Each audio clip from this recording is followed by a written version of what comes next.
الحمد لله نحمده ونستعينه ونستغفره ونؤمن به ونتوكل عليه ونعوذ بالله من شرور أنفسنا ومن سيئات أعمالنا من يهده الله فلا مضل له ومن يضلله فلا هادي له ونشهد أن لا إله إلا الله وحده لا شريك له ونشهد أن محمدا عبده ورسوله أما بعد قال الله تبارك وتعالى في القرآن المجيد والفرقان الحميد فأعوذ بالله من الشيطان الرجيم بسم الله الرحمن الرحيم وسخر لكم ما في السماوات وما في الأرض جميعا منه إن في ذلك لآيات لقوم يتفكرون وقال تعالى ولا تفسدوا في الأرض بعد إصلاحها ذلكم خير لكم إن كنتم مؤمنين وقال تعالى يا بني آدم خذوا زينتكم عند كل مسجد وكلوا واشربوا ولا تسرفوا إنه لا يحب المسرفين وقال تعالى ولا تبغي الفساد في الأرض إن الله لا يحب المفسدين وقال تعالى والسماء رفعها ووضع الميزان ألا تطغوا في الميزان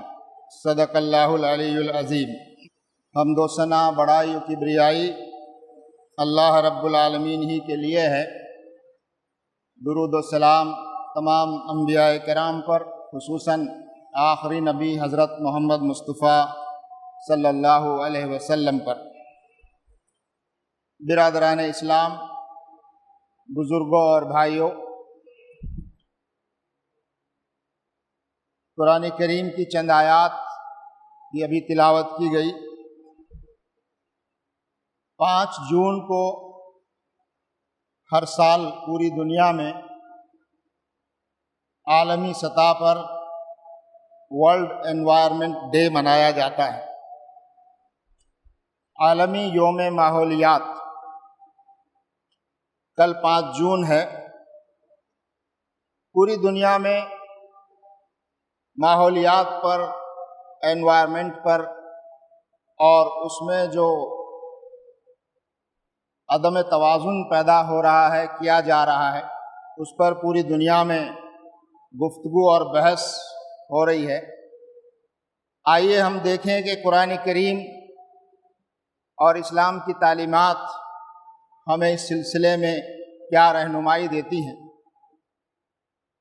اور یہ جو بگاڑ اور فساد زمین پر اور آسمانوں میں اور سماج میں جو برپا ہے، اس کے نتیجے میں کیا کچھ اس دنیا میں ہو رہا ہے، اس کے اسباب کیا ہیں، اور ان سے بچنے کی تدابیر اسلام نے کیا بتائی۔ محترم حاضرین، سورہ رحمان کی 2 آیتیں ابھی اس میں تلاوت کی گئی، جس میں یہ بات فرمائی گئی وَالسَّمَاءَ رَفَعَهَا وَوَضَعَ الْمِيزَانَ، اور اللہ تعالیٰ نے آسمان کو بلند کیا اور ایک میزان، توازن، بیلنس قائم کیا۔ اللہ تطغوا فی المیزان، لہذا تم اس میزان میں خلل پیدا نہ کرو۔ اللہ تعالیٰ نے اس کائنات میں زمین و آسمان اور اس کے درمیان جو کچھ ہے، اس کو ایک خاص توازن کے ساتھ، ضرورت کے مطابق، جس کی حکمتوں سے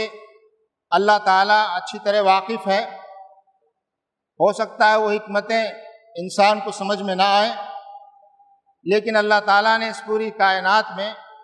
ایک توازن پیدا کیا، اعتدال، اور ایک میزان قائم کیا ہے۔ جس چیز کی جتنی ضرورت ہے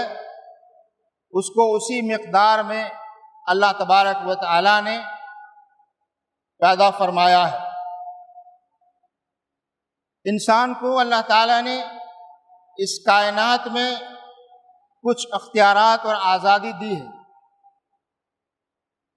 اور اس آزادی اور اختیار کی بنیاد پر انسان کا احتساب ہوگا، اور اللہ تعالیٰ کی بارگاہ میں اس بات کا جائزہ لیا جائے گا کہ یہ جو امانت اس کے حوالے کی گئی تھی، اور یہ جو خلافت کی ذمہ داری زمین پر انسان کو دی گئی تھی، اس کا حق اس نے کہاں تک ادا کیا۔ آج ہم دیکھ رہے ہیں چاروں طرف اس پر بہت گفتگو ہو رہی ہے، اور ابھی بھی ہم جس دور سے گزر رہے ہیں کورونا کی اس وبا سے، جس کی دوسری لہر ابھی جاری ہے، بہت تباہی اب تک ہو چکی ہے، اور اندیشے بتائے جا رہے ہیں، امکانات ہیں، خدا کرے ایسا نہ ہو کہ تیسری لہر بھی آئے اور وہ اس سے زیادہ مہلک اور خطرناک ہو۔ لیکن ان تمام چیزوں کا ایک پہلو جس پر ہم برابر گفتگو کرتے رہے وہ یہ ہے کہ جب انسان اس زمین میں اللہ کے قائم کردہ نظام اور توازن کو بگاڑتا ہے، اس میں خلل پیدا کرتا ہے، اور جب اخلاقی اعتبار سے انسان بہت نیچے اتر جاتا ہے اور اخلاقی بگاڑ سماج میں ایک حد سے آگے بڑھ جاتا ہے، تو اللہ تبارک و تعالی انسانوں کو، انسانی سماج کو متنبہ کرنے کے لیے، ہوشیار کرنے کے لیے وہ اس طرح کی آزمائشوں میں انسانوں کو مبتلا کرتا ہے، اور اس میں وہ نشانیاں چھپی ہوئی ہیں جن کو عقل مند لوگ، ایمان والے لوگ سمجھ سکتے ہیں اور سمجھنا چاہیے۔ محترم حاضرین، آج کل بہت گفتگو اس بات پر ہو رہی ہے کہ ماحول میں پولوشن ہے، ماحول میں آلودگی ہے، اور یہ بات ہم سب اچھی طرح جانتے ہیں۔ سانس لینے کے لیے صاف ہوا کی کتنی اہمیت ہے، اور ہوا کا وہ حصہ آکسیجن ہماری زندگی کے لیے کتنا ضروری ہے۔ پچھلے دنوں ہم نے دیکھا ہے کہ انسانوں کو سانس لینے کے لیے کیا کچھ جتن کرنے پڑے، اور بہت سے لوگ وہ سانسیں حاصل کرنے میں ناکام رہے۔ کتنی اہمیت ہے اس کی، جس کو اللہ تعالیٰ نے وافر مقدار میں پیدا کیا، جس پر کبھی ہماری توجہ بھی نہیں گئی اس نعمت کی طرف۔ تو ماحول میں یہ آلودگی جو انسان اپنی ہرس اور لالچ کی وجہ سے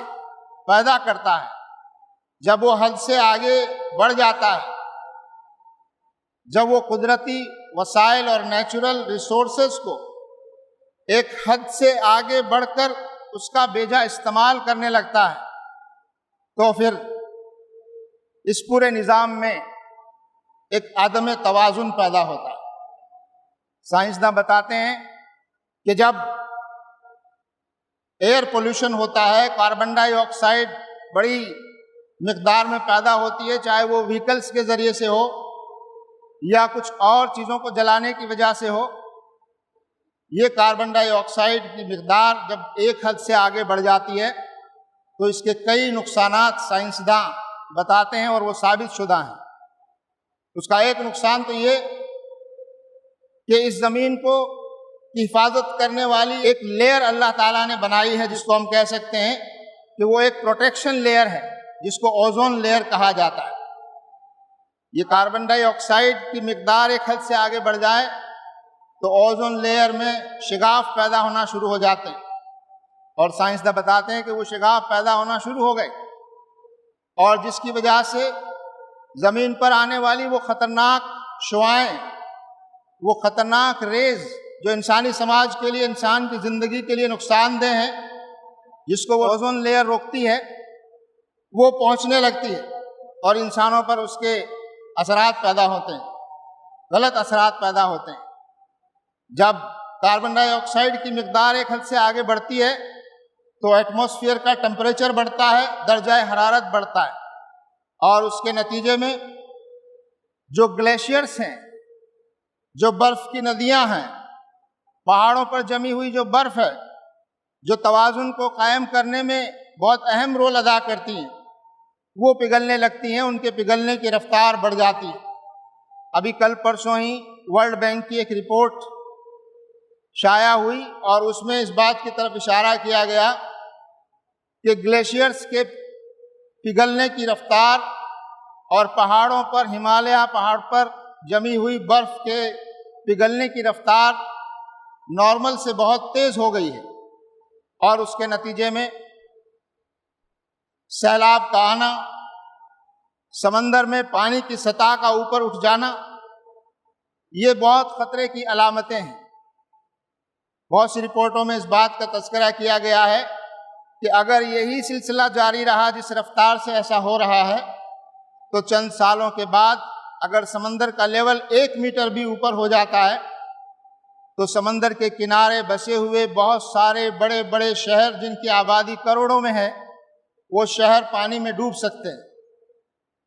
اللہ تبارک و تعالیٰ نے یہ نظام بہت حکمت کے ساتھ بنایا ہے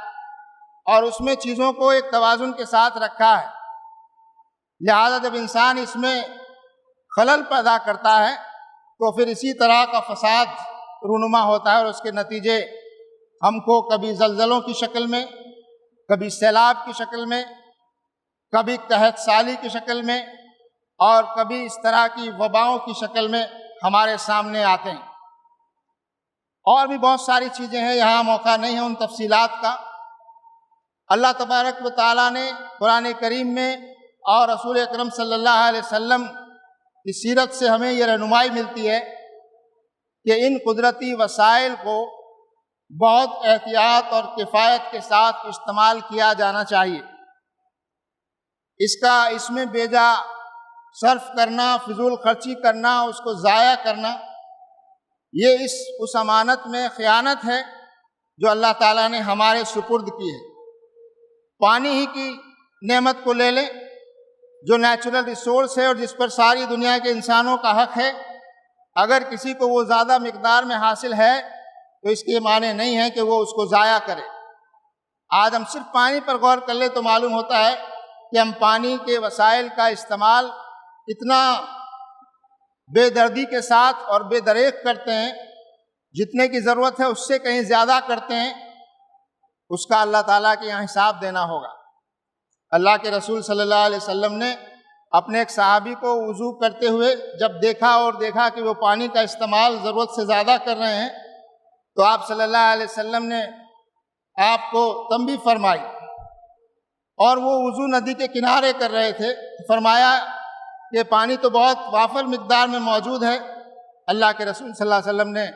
تنبیہ فرمائی کہ چاہے آپ ندی کے کنارے ہی کیوں نہ وضو کر رہے ہوں، اس کے باوجود پانی کا استعمال اتنا ہی کیا جائے جتنا ضروری ہے۔ اس کو ضائع کرنا یہ اللہ کی نگاہ میں ناپسندیدہ ہے،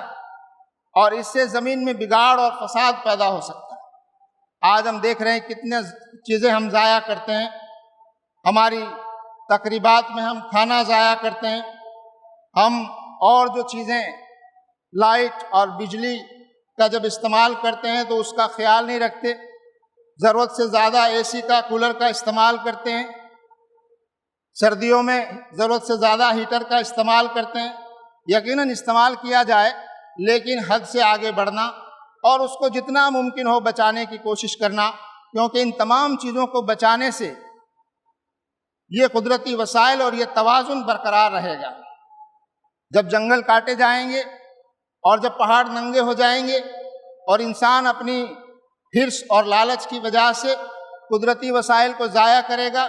تو اس کا نتیجہ یہ ہوگا کہ بارشیں کم ہونے لگیں گی، جیسا کہ ہو رہا ہے۔ موسموں کا جو توازن ہے وہ بگڑ جائے گا، کہیں سیلاب آنے لگیں گے، کہیں قحط سالی ہوگی۔ تو یہ تمام چیزیں اسی کا نتیجہ ہے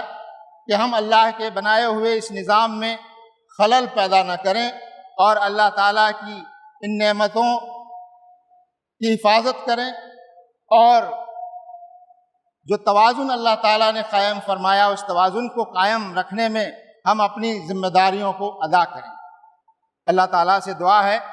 کہ اللہ تبارک و تعالیٰ ہمیں اپنی ان ذمہ داریوں پر غور و فکر کرنے کی اور دنیا کو یہ بتانے کی